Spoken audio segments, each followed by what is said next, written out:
एक मित्र से मिलने के लिए मित्र आया और जब उसको देखा तो वो अपने सिर पर हाथ रख करके बैठा हुआ था।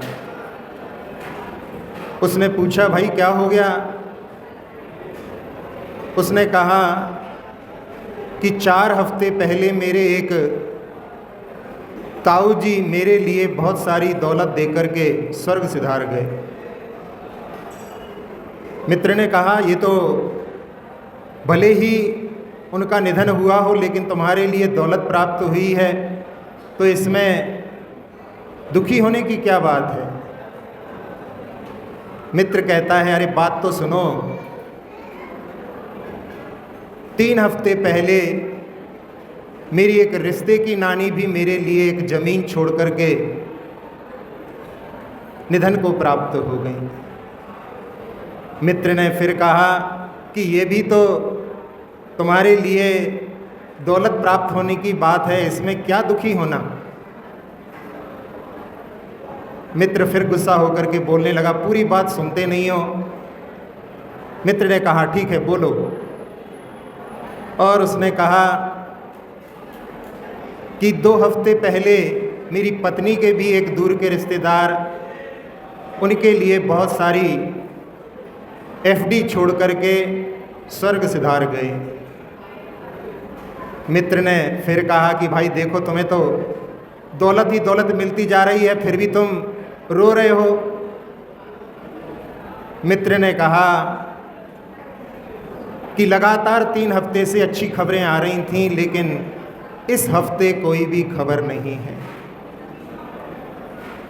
मित्र चौंक गया कि इतनी दौलत मिलने के बाद में भी इस व्यक्ति के लिए चैन नहीं है, संतोष नहीं है।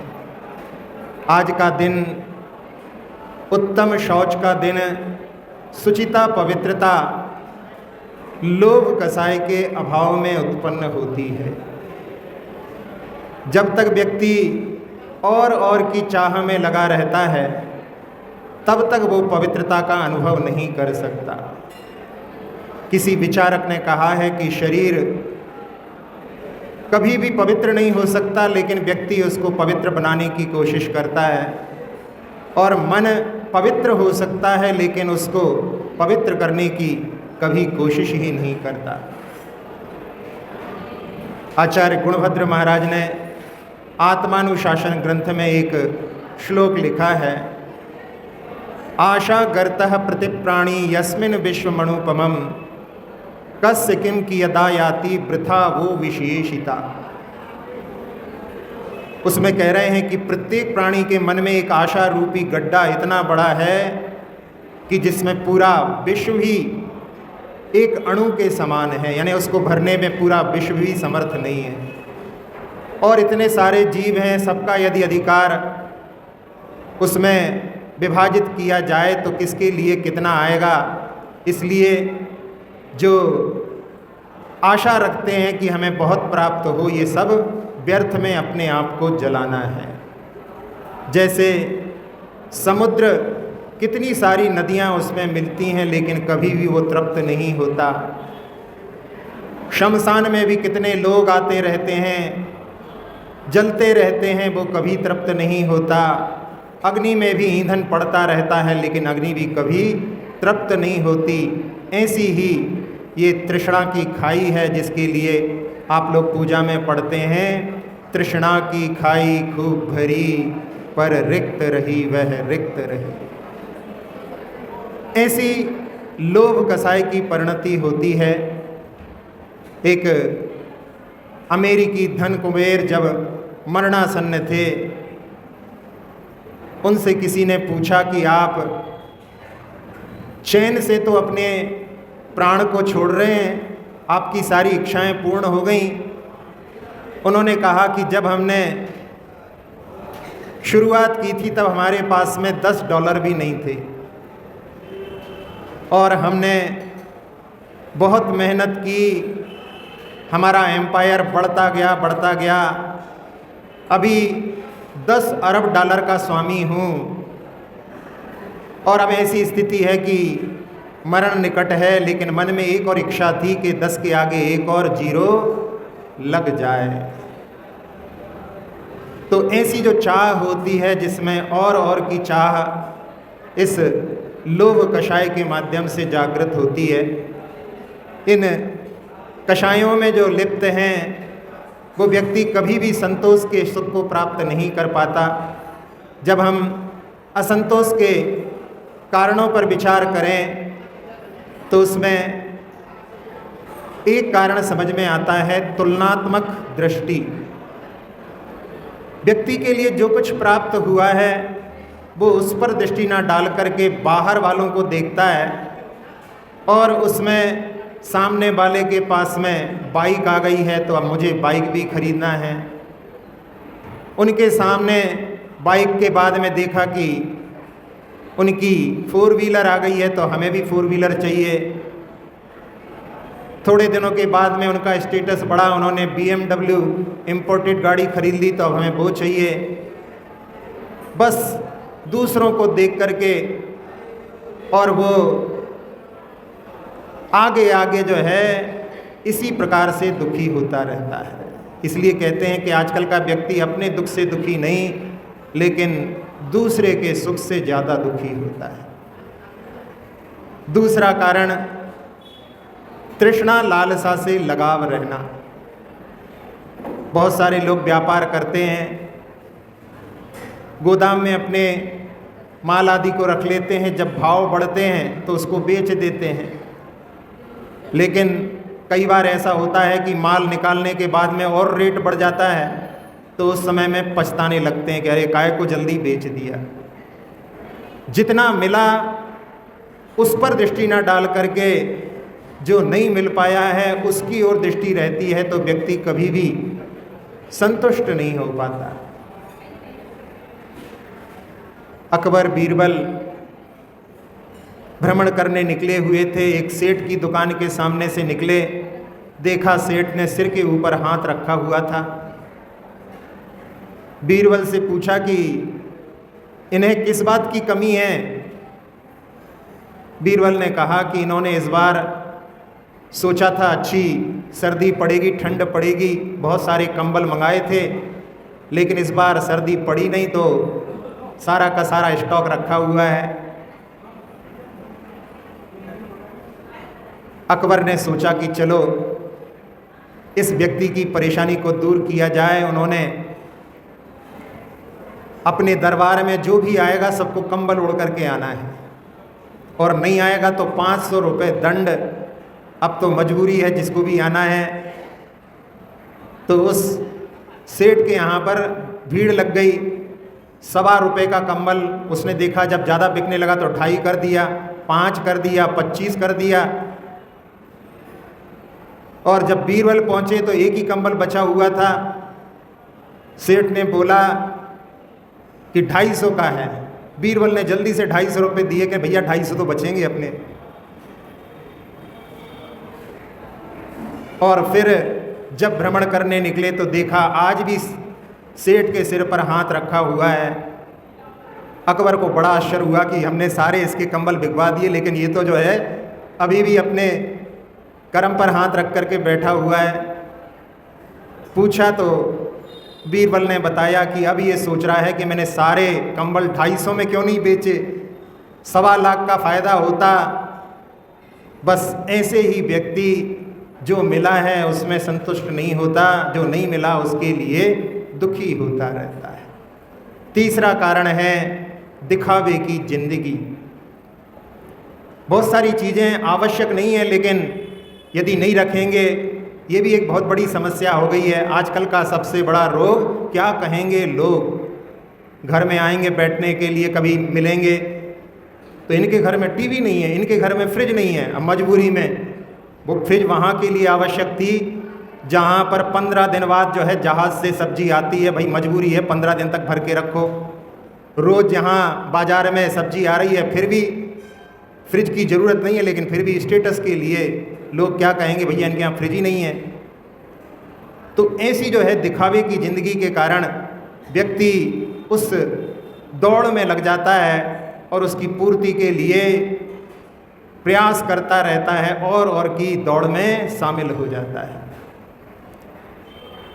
पड़ोसन के साथ में उसके घर में शादी थी, गई हुई थी, और जब लौट करके आई तो अच्छी महंगी साड़ी खरीद लाई। पति ने पूछा कि अभी तुम जानती हो अच्छी परिस्थिति नहीं चल रही है, तुम इतनी महंगी साड़ी क्यों खरीद लाई? तो उसने कहा कि उन्होंने 1000 रुपये की साड़ी खरीदी थी तो मुझे 1500 की खरीदनी पड़ी, क्योंकि उनकी दृष्टि में अपना घर जो है बड़ा समृद्ध है, यदि मैं नहीं लाती तो अपनी समृद्धता को धक्का लगता। तो ऐसी दिखावे की ज़िंदगी के कारण में भी व्यक्ति इस दौड़ में शामिल हो जाता है।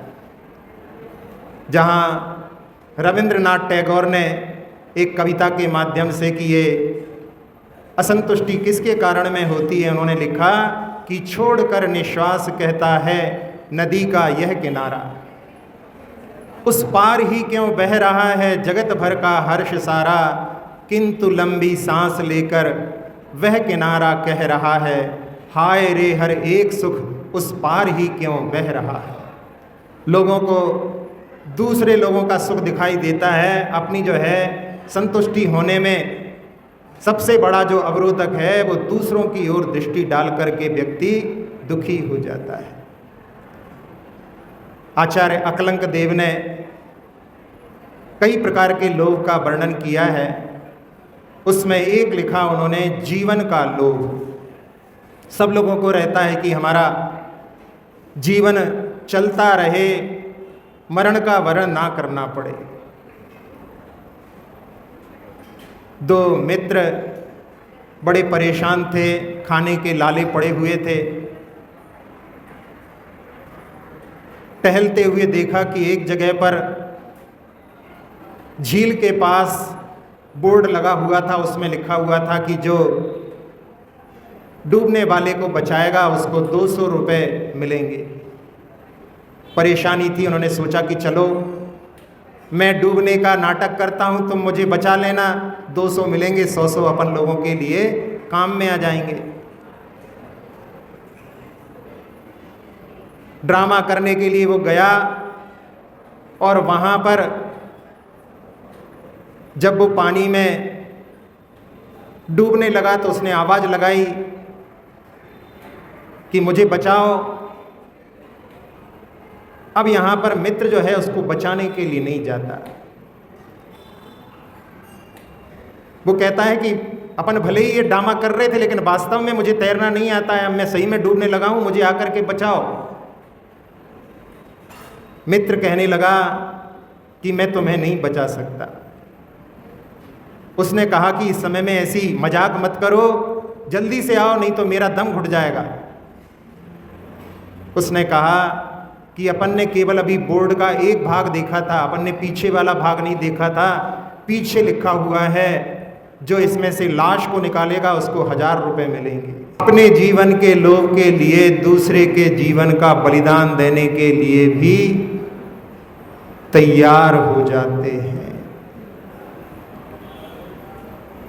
इंद्रियों का लोभ होता है अपनी इंद्रियां अच्छे से काम करती रहें,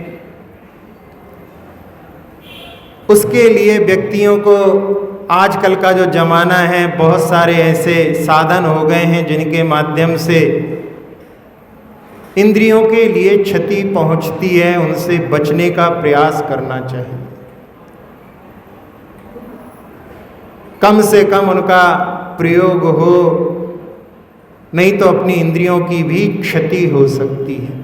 नेत्रों का सबसे बड़ा, कान में भी कई बार इतने तेज से जो है बजते हैं म्यूजिक आदि के, उसके माध्यम से कानों के लिए भी क्षति हो सकती है।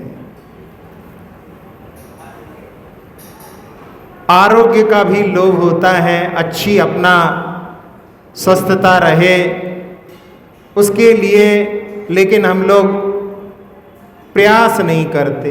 प्रतिदिन हमारे लिए 15 मिनट पैदल चलना चाहिए, सप्ताह में 2-3 दिन अच्छी मेहनत करना चाहिए।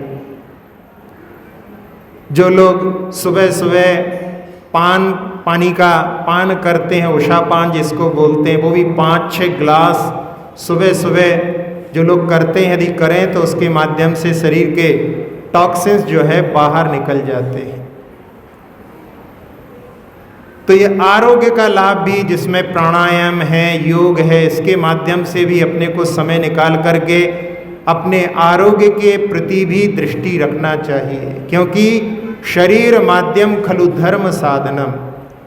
यदि शरीर की स्वस्थता नहीं रहेगी तो आप लोग धर्म का साधन कैसे करेंगे। इसलिए थोड़ा समय अपने शरीर के लिए भी, एक गाड़ी है उसको दुरुस्त रखने के लिए भी यदि कोई देता है तो वो शरीर के प्रति कोई आकर्षण के कारण नहीं, लेकिन गाड़ी को ठीक रखने के लिए तो अवश्य ही अपने लिए समय निकाल करके देना चाहिए।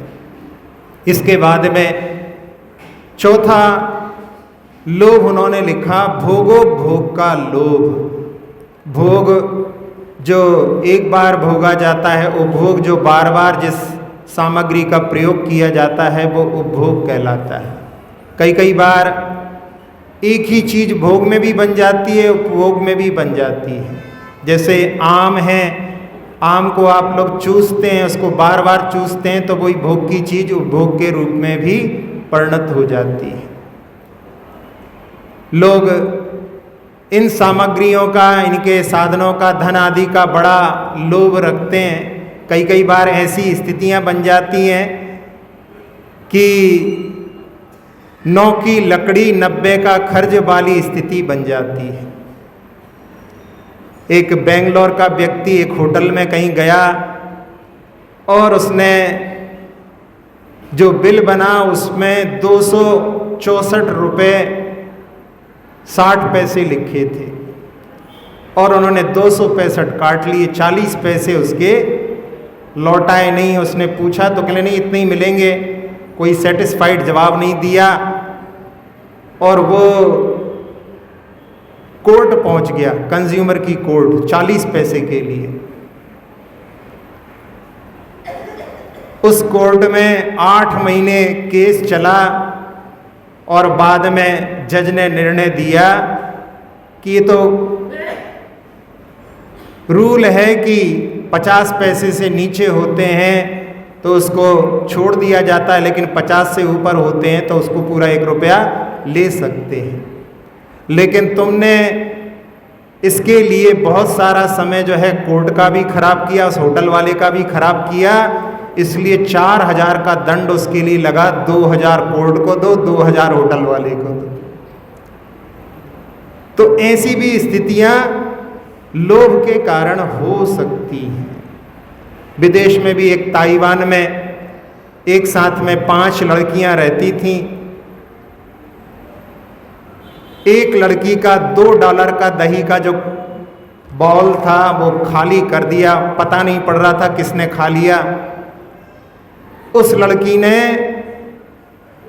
फिंगर टेस्ट, DNA टेस्ट आदि, इसमें जो फॉरेंसिक टेस्ट होते हैं, $2 के जो उसमें $92 खर्च कर दिए। तो ये लोभ की परिणति कई बार जो है ऐसी भी हास्यास्पद स्थिति निर्मित कर देती है। एक साहित्यकार हुए हैं अयोध्या प्रसाद गोयली। उन्होंने एक उनके जीवन का एक वर्णन लिखा कि कपड़े की दुकान थी। एक बार एक कंपाउंडर, जिसको वो डॉक्टर समझते थे, डॉक्टर ने कुछ खरीदा, खुले पैसे नहीं थे, उन्होंने कहा बाद में आ जाएगा। बाद में जब भेजा तो पता पड़ा कि उनकी सर्विस छूट गई है, घर पर हैं। वो एक दिन घर पर गए, उसने कहा कि अंदर आ जाइए। अंदर गए तो वहाँ देखा उसकी पत्नी बीमार थी, उसको निमोनिया हो गया था और उसने अंदर से जेवर का डिब्बा ला करके सामने रखा। कहा कि इसमें से कुछ जेवर आप ले जाइए, अभी तो हमारी परिस्थिति ठीक नहीं है, जब कभी पैसे आएंगे तो हम इसको वापस ले लेंगे, आपको पैसा चुका देंगे। लेकिन उनको ऐसा लगा कि यहाँ पर पत्नी बीमार पड़ी हुई है, ऐसे में यदि कुछ भी लेते हैं तो ये तो कफन खसोट जैसा जो है कार्य हो जाएगा। उन्होंने कहा नहीं, आपके पास जब पैसे हों आप जब पैसे दे देना। और वो जब थोड़े दिन हो गए तो उसने कहा कि आप पैसे लेने आ जाइए। जब वहाँ पर पहुँचे तो देखा कि सारा घर खाली पड़ा हुआ है। उन्होंने सोचा कि ये तो चले गए, लेकिन जब उन्होंने दरवाजे के अंदर झांका तो वहाँ पर वो व्यक्ति बैठा हुआ था और उसने कहा कि अंदर आइए। उसने कहा कि मैंने अपने बच्चों को, परिवार को अपने भाई के साथ में, सारे सामान के साथ में भेज दिया है। बहुत सारे जिनसे कर्ज लिया था वो चक्कर लगाते थे। वैसे मन में तो मेरे भी एक बार आया कि मैं चला जाऊं, लेकिन आपने मेरी पत्नी के जेवर को नहीं छुआ था, इसलिए मैंने सोचा कि आपके पैसे तो मुझे लौटा करके ही जाना है। और उसने कहा कि वैसे आप बहुत दूरदृष्टि हैं, यदि आपने उस दिन हमारी पत्नी के जेवर को छू लिया होता तो ना जाने आप कहाँ होते। समझ में आया? वहाँ पर वो कहना चाह रहा था कि उस दिन यदि ये उसके पत्नी के जेवर को छूते तो वो उनका वध भी कर सकता था। ऐसी भी यानी उसके प्रति पत्नी के जेवर को छुआ, यानी पत्नी के ऊपर ही हाथ डाल दिया, और ऐसी उसकी भी दृष्टि हो सकती है। तो ये भी जो है भोगोपभोग का लोभ हो सकता है। भोगोपभोग की सामग्री का लोभ दहेज प्रथा में भी बहुत होता है। वैसे तो कहते हैं कि आजकल दहेज प्रथा नहीं रही, लेकिन अंदर अंदर सब चलता रहता है। कहते हैं कि हमें कुछ नहीं चाहिए, कुछ नहीं चाहिए। एक बार दामाद जो होने वाला है उससे पूछा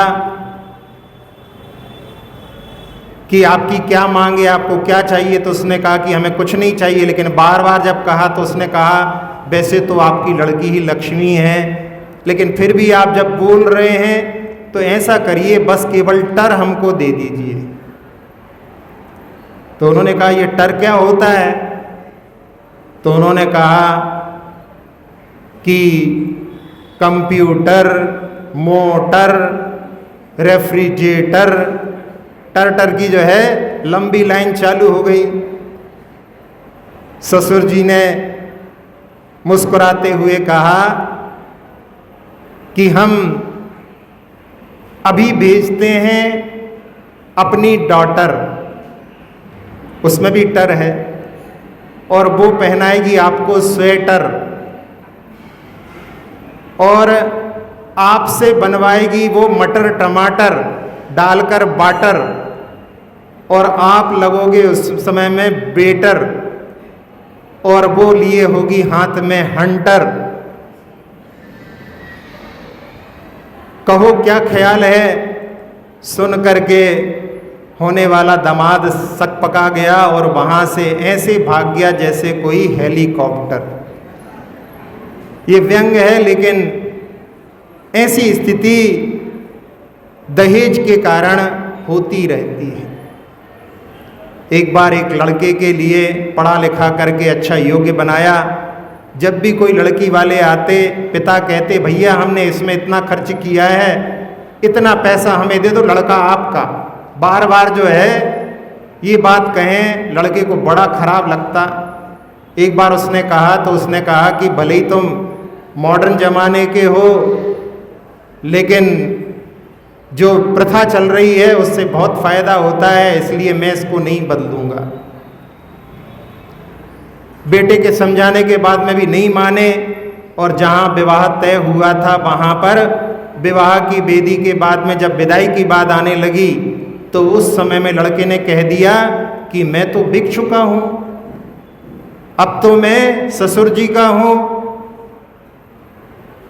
ये कोई न्याय है क्या कि कोई जब दाम चुकाता है तो वस्तु को लेता है, बेचारे दाम भी दें और वस्तु भी दे दें? ये कहाँ का न्याय है?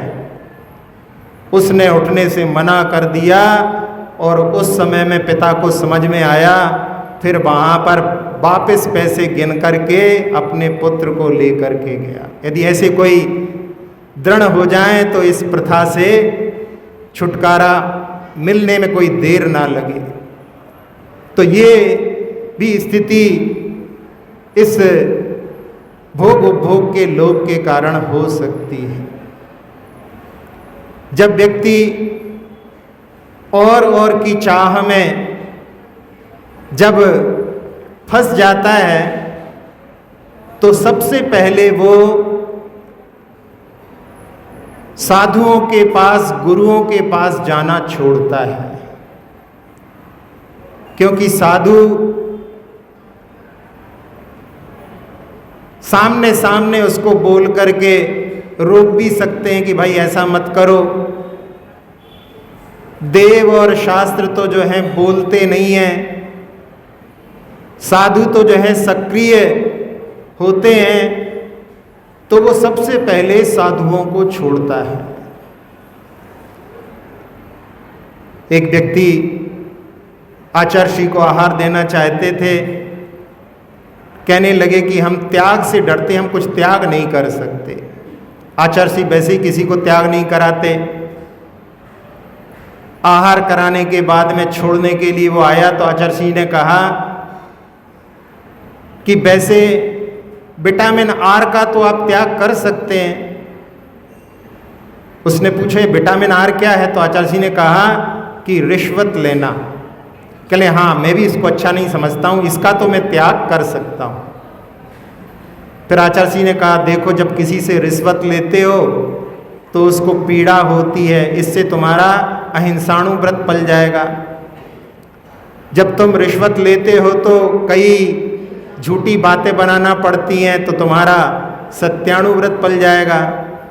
और राज्य के कानून के विरुद्ध कार्य करते हो, वो नहीं करना पड़ेगा तो अचौर्याणु व्रत पल जाएगा।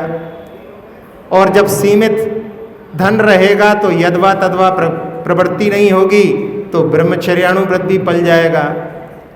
और सीमित तुम्हारा जब धन होगा तो तुम्हारा परिग्रह परिमाण व्रत भी पल जाएगा। और जब सीमित संपत्ति रहेगी तो यहाँ वहाँ घूमना नहीं होगा, समय पर घर आ जाओगे तो रात में भी खाने की कोई आवश्यकता नहीं पड़ेगी। आचार्य के चरणों में झुक करके कि मैं त्याग से डरता था, लेकिन आपने जो है मुझसे कितनी सहजता से त्याग करा लिया। ऐसा जो है साधु का सानिध्य होता है। आचार्य ने मूक माटी में लिखा है कि संत समागम की यही तो सार्थकता है। समागम करने वाला भले संत बने या ना बने, लेकिन संतोषी अवश्य बनता है। तो जब साधु का सानिध्य करता है और तृष्णा के चक्कर में फंसा हो तो वो सोचता है कि ये तो हमें रोक लेंगे, संतोषी बना देंगे, फिर मैं आगे तरक्की नहीं कर पाऊंगा। तो सबसे पहले वो साधु की संगति छोड़ता है। और ज़्यादा जब व्यस्तता होती है तो भगवान की आराधना से भी दूर हो जाता है। इसके बाद में नंबर आता है माता पिता का। माता पिता के पास में उनकी खबर लेने के लिए कैसा स्वास्थ्य है, उसके लिए समय देना बंद करता है। एक अखबार में खबर पड़ी थी, 2 भाई थे, माँ जो है हॉस्पिटल में एडमिट थी। कई बार सीरियस की स्थिति बन जाती थी, अपने व्यापार को छोड़ करके वहाँ आना पड़ता था। लेकिन सीरियस कितनी भी हो जाए, लेकिन वो मरण को प्राप्त नहीं होती थी, इनका काम नहीं बनता था। यानी एक बार भैया दे रहे हैं समय तो काम हो जाए तो फुर्सत हो जाए। बार बार जो है धंधे में घाटा उठाना पड़ता था। एक बार दोनों भाइयों ने निर्णय करके साड़ी के माध्यम से अपनी ही माँ का गला घोंट दिया। लोभ की परिणति ऐसे भी रंग दिखा सकती है। अच्छा पढ़ा लिखा करके डॉक्टर बनाया है और उसने एक डॉक्टर लड़की का चयन करके उसी से विवाह कर लिया, बड़े शहर में अच्छा क्लिनिक खोल करके रह रहा है, माँ गांव में रहती है। लोग कहते हैं अपने बेटे के पास क्यों नहीं जाती, वो कभी बोलता ही नहीं कि हमारे साथ चलो, कभी आता ही नहीं। लेकिन एक बार जब बीमार पड़ी तो मजबूरी में जाना पड़ा। महीने भर वहाँ पर क्लिनिक में एडमिट रही। जब स्वस्थ हुई तो वहीं से सीधा जो है उसको गांव वाली बस में भेज दिया। लड़के ने 2-4 दिन घर पे रहो, निवेदन भी नहीं किया। थोड़े दिनों के बाद में बहू का एक पत्र आया कि आप हमारे हॉस्पिटल में 1 महीने रहे, 100 रुपये पर डे के हिसाब से चार्ज 3000 होता है। 4000 रुपये की आपको दवाइयाँ लगी थीं। 7000 के अलावा जो भोजन आदि का खर्च होता है वो हमारी तरफ से फ्री है, इसलिए आप 7000 रुपये का चेक हमारे लिए भिजवा दें। माँ ने जब पढ़ा तो उसको आग लग गई कि ये पत्र के जवाब में मैं पत्र लिखूंगी।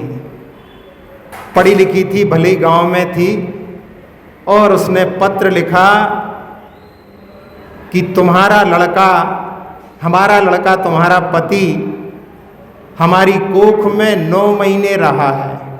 100 रुपये पर डे के हिसाब से कितना चार्ज हो गया? 27,000। और इसको डॉक्टर बनाने में हमने 5 लाख रुपए खर्च किए थे। पुराना जमाना 5 लाख में हो जाता, आजकल तो 5 लाख में एडमिशन ही नहीं है।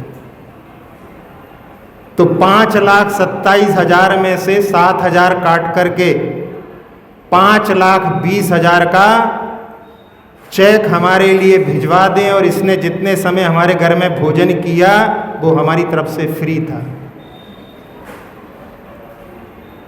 ऐसी स्थिति भी जब व्यक्ति लोभी होता है तो जिन रिश्तों में जहाँ पर कोई लेन देन का व्यवहार नहीं होता वहाँ पर भी ऐसी स्थिति बन जाती है। तो वो अपने माता पिता का भी त्याग कर देता है, और उसके बाद फिर पत्नी के लिए समय देना, बच्चों से कौन सी क्लास पढ़ रहे हैं, कब घर लौट करके आते हैं, किन साधनों का उपयोग कर रहे हैं कि दुरुपयोग कर रहे हैं, उसको कोई भी चिंता नहीं रहती, दृष्टि नहीं रहती। वहाँ तो केवल धन कमाने में लगा रहता है। जब घर से निकलते हैं तो बच्चे सोते रहते हैं, जब लौट करके आते हैं तो बच्चे कई बार सोए हुए मिलते हैं, पता ही नहीं बच्चे कितने बड़े हो गए हैं। कोई पूछता है तो बच्चों की कितने बड़े हो गए, तो सोते समय में जो नापा है आँखों से, इतने बड़े हो गए बच्चे। ऐसी स्थिति भी व्यक्ति धन की चाह में फंसा हुआ दिखा सकता है, और उसके बाद में फिर जो है मन की शांति को वो जो है तिलांजलि दे देता है। इतने उसमें कामों में लगा रहता है कि सारे चैन को खो देता है। उसके बाद में नंबर आता है भूख का। भूख यानी भोजन की भी कोई काम में इतने व्यस्त हैं, कुछ खाने की चिंता ही नहीं, और धीरे धीरे वो भूख का प्रभाव, जो भोजन नहीं मिलता तो उसके कारण में स्वास्थ्य पर पड़ता है। बीच में जो है नींद भी जो है उड़ने लगती है, और फिर ABCD चालू हो जाती है। A का अर्थ अटैक, B का अर्थ BP, हार्ट की प्रॉब्लम, सी से कोलेस्ट्रॉल, डी से डायबिटीज़, ये सब चीज़ें कॉमन हैं। और उसके बाद में ई आता है, यानी एंड हो जाता है। व्यक्ति बहुत कुछ कमाना चाहता है, लेकिन यदि संतोष का सुख नहीं है तो सब कुछ छोड़ करके चला जाता है। इसीलिए वो पंक्तियाँ, गोधन गजधन बाजधन और रतन धन खान, जब आवे संतोष धन सब धन धूल समान। जिसने लोभ कसाय से अपने आप को बचा करके संतोष रूपी धन को प्राप्त किया, वो ही वास्तव में सुखी है। अभी हमने एक डॉक्टर का उदाहरण आपको सुनाया, लेकिन बहुत बिरले ही ऐसे होते हैं कि जो संतोष धन से युक्त होते हैं। एक लड़का MBBS कर रहा था, उसने एक डेविड वार्नर की एक पुस्तक पढ़ी, जिसके मुख्य कवर पर एक चित्र बना हुआ था, जिसमें लिखा हुआ था कि यहाँ से हॉस्पिटल 30 किलोमीटर दूर है। 4 लोग उसको खटिया पर लेकर के जा रहे हैं, और इस किताब का टाइटल था where there is no doctor. उसने पढ़ते पढ़ते गांधी जी से, विनोबा भावे से प्रभावित था, तो उसने मन में ठान लिया कि मैं ऐसी जगह जाकर के सेवा करूंगा जहां पर आने जाने के भी साधन नहीं है। और बस्तर जैसी जगह जहां पर रोड नहीं, ऐसी जगह पर जाकर के उसने 30-40 किलोमीटर पैदल जाकर के और वहां प्रैक्टिस की। फिर बाद में उसने लगा कि MD कर लूँगा तो और ज़्यादा सेवा कर सकूँगा, तो उसने MD किया। और बाद में जो डिलीवरी के काम होते हैं, उसने सोचा कि यदि कोई गायनिक मिल जाए पत्नी, तो जो है यहाँ के लोगों के लिए वो भी समस्या का निदान हो जाएगा। उसने पेपर में अपनी जो है कि हमें ऐसी पत्नी का चयन करना है जो 400 रुपये महीने में खर्च चला सकती हो। 1 रुपये लेकर के वो 400 मरीज को महीने भर में देखता था, तो 400 रुपये कमाता था। और उसमें साथ में लिखा कि जो 30-40 किलोमीटर पैदल चल सके और आगे लोगों के लिए, सेवा के लिए दूसरों से दान मांगने में भी जिसको शर्म ना आती, ऐसी उसने डिमांड रखी। कौन उसको पसंद करता, लेकिन ऐसा नहीं। सैकड़ों लड़कियों ने इसको ठुकराने के बाद में एक लड़की के मन में कि हाँ, हमें भी सेवा करना चाहिए, और उसके साथ में विवाह किया। उसने वहाँ पर जाकर के सेवा की।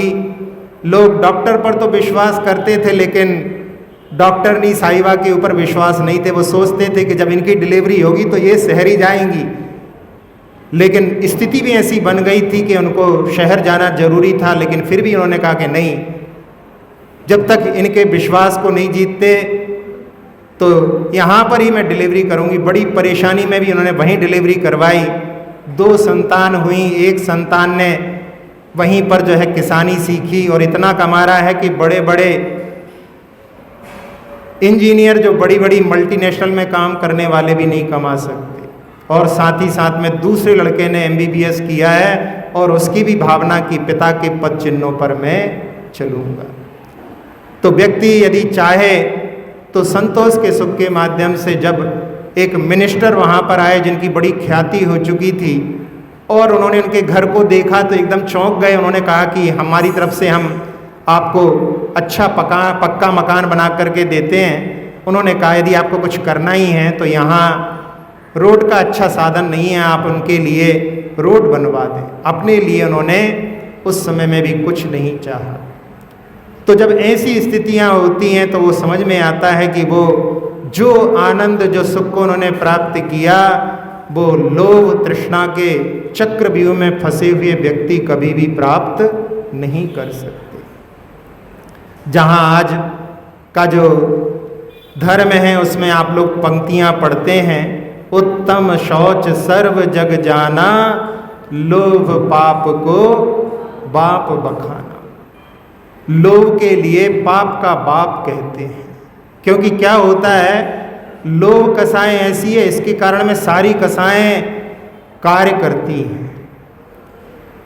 कोई चीज़ प्राप्त करना है तो प्राप्त करने के लिए माया भी करेगा, प्राप्त हो जाएगी तो बाण भी हो जाएगा, और प्राप्त नहीं होता तो क्रोध भी करता है। इसलिए जो है लोभ कषाय ही मुख्य है, सबसे आखिरी में जाती है। जब छपक श्रेणी पर इसको जो क्षय करते हुए जाते हैं तो क्रोध मान माया सबसे पहले 90 गुणस्थान में उनकी सफाई हो जाती है। इसके लिए एक अलग से गुणस्थान है, 10वां गुणस्थान, सबसे आखिरी में जाने वाली कषाय। इसलिए इसको कहा कि ये लोभ जो है पाप का बाप है। अकबर ने यही प्रश्न किया बीरबल से, उन्होंने कहा कि आपको साक्षात दिखाएंगे लोभ पाप का बाप कैसे होता है। दरबार के सामने जो तैनात था सैनिक, उससे कहा कि सुबह सुबह कथावाचक जो विप्र महोदय आते हैं उनसे एक मरी हुई बिल्ली कहीं से मिल गई, उसको वहां पर दरवाजे के पास में डाल दिया और कहा कि उन विप्र महोदय से कहना कि इसको उठा ले यहाँ से। जब उनसे कहा तो उन्होंने कहा ये मेरा काम थोड़ी ना है, ये तो निम्न कार्य है, मैं नहीं कर सकता इसको। जैसा कहा था उस सैनिक ने उनके लिए 5 दीनार स्वर्ण की जब दी तो उन्होंने अपने जो साफा पहना हुआ था उसमें से एक कपड़ा थोड़ा सा कोना वहाँ पर फाड़ करके और उस मृतक जो बिल्ली है उसके शव को जो है उन्होंने बांध लिया और अपने बगल में दबा लिया। बीरबल ने पूछा क्या है ये, तो उन्होंने कहा अभी हम निकल रहे थे, रोड पर कहीं धार्मिक पुस्तकें बिक रही थी तो हमने सोचा कुछ काम की हैं, चलो ले चलो। बीरबल ने उसको खींचने की कोशिश की, वो मना करने लगे, लेकिन वो तो जबरदस्ती खींचना ही चाहे थे। जब खींच करके देखा, खुल करके देखा, और उसी समय में जो है अकबर बादशाह वहाँ पर आए हुए थे और उनसे कहा कि देख लो ये है लोभ पाप का बाप। व्यक्ति धन के लिए, स्वर्ण मुद्राओं के लिए मृत शरीर को भी धर्म की पुस्तकें बता रहा है। तो ऐसी स्थिति इस लोभ कषाय की होती है। भले ही व्यक्ति अंत में प्राण छूट रहे हों, लेकिन जो कहावत कही जाती है तृष्णा न जीर्णा वयमेव जीर्णा, भले ही आयु जो है जीर्ण हो जाए, शरीर जीर्ण हो जाए, लेकिन तृष्णा जो है जीर्ण नहीं होती, वो तो जो है बढ़ती जाती है। एक व्यक्ति मरणासन्न थे, बच्चों से कहा कि तुम सब लोग जो है कल्लू नाई के यहाँ पर बाल कटाइयो। उनने सबने कहा कि क्यों? कहले उसने हमसे 150 रुपये उधार लिए थे, पूरे घर के कट जाएंगे। सोचो, आखिरी में भी उस घर की चिंता है जिससे अब कोई संबंध नहीं रहने वाला है, कोई साथ में जाने वाला नहीं है, लेकिन तृष्णा ऐसी होती है कि जो व्यक्ति के लिए बांध करके रखती है और उसके कारण में वो संतोष के सुख को प्राप्त नहीं कर पाता। तो हमारे लिए आज का जो दिन है, जिसमें एक और बात कही है कि जो शरीर जो होता है वो कभी भी पवित्र नहीं हो सकता, लेकिन व्यक्ति उसके माध्यम से, जलादि के माध्यम से पवित्रता, शुचिता को प्राप्त करना चाहता है, लेकिन शरीर कभी भी पवित्र नहीं हो सकता। उसका तो प्रयास करते हैं, लेकिन जो अपने मन को, जो कि लोभ के द्वारा पवित्र होती है, उसको प्रयास पवित्र करने का नहीं करते, जबकि उसको यदि प्रयास करें तो वो संतोष के जल से जो है पवित्र हो सकता है। सभी लोग इस धर्म को, जिसके लिए जहाँ पर एक कषाय के माध्यम से जहाँ पर देखा जाए तो ये यदि इस पर विजय प्राप्त कर ली तो बाकी सारी कषायों पर विजय प्राप्त कर ली। इसका ये अर्थ नहीं है कि केवल इसको ही विजय प्राप्त करना है, बाकी को नहीं करना है, लेकिन ये सबसे आखिरी में जाती है, इसलिए इसका जो है मूल काम है। इस दृष्टि से अपने को इस पर भी विजय प्राप्त करने का पुरुषार्थ करना चाहिए। जिन वाणी माता सुचिता धर्म बताया,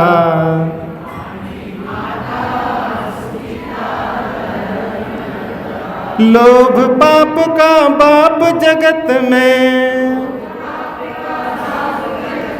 सारे पाप कराया। जिन वाणी माता सुचिता धर्म बताया,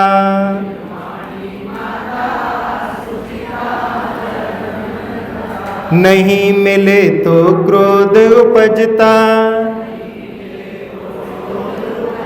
पा जाए तो मान जगे, पाने माया जाल फेंकता, लोभ बिना निज भान जगे। संतोषी प्राणी हो कहीं भी, अमन चैन की छाया। जिन वाणी माता शुचिता धर्म बताया,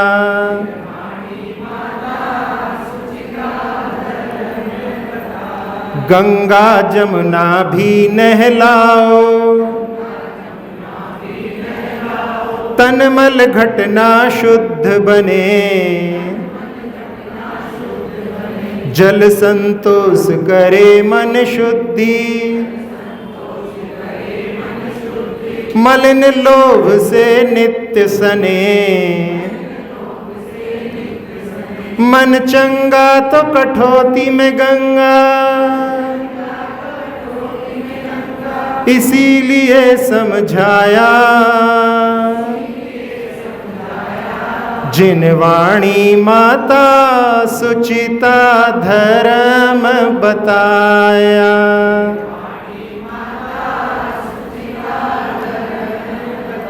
पेट नहीं पेटी की चिंता, सारे पाप कराती है, और की तृष्णा ज्वाला, आगे बढ़ती जाती है। इच्छाओं का अंत नहीं है, विश्वणु समगाया। जिन वाणी माता सुचिता धर्म बताया,